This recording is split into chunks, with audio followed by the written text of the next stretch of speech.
Praėjusią savaitę Gruzijoje vyko 3. tarptautinė mados savaitė, kurioje buvusios Tarybinės Respublikos dizaineriai pristatė savo žavius, prabangius kūrinius. Šių metų Gruzijos mados savaitės šūkis Menas mada, mada menas.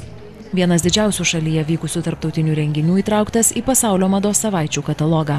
Jauniausios pasaulyje mados savaitės organizatoriai pripažįsta, kad reikia laiko, kol šalies mados sritis įsikovos tarptautinį statusą. Tačiau yra nusiteikę to siekti. Atidarymas buvo neįprastas ir informatyvus tiek žiūrovams, tiek dizaineriams. Jame dizaineris Bastianas de Almeida pristatė autentiškų vintažinių 20-ojo amžiaus drabužių. De Almeida jaunas dizaineris ir kolekcininkas.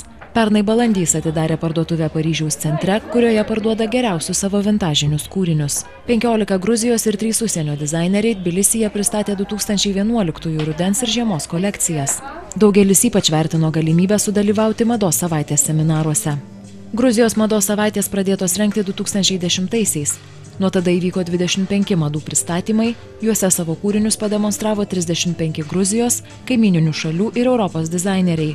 Apsilankė apie 60 000 lankytojų.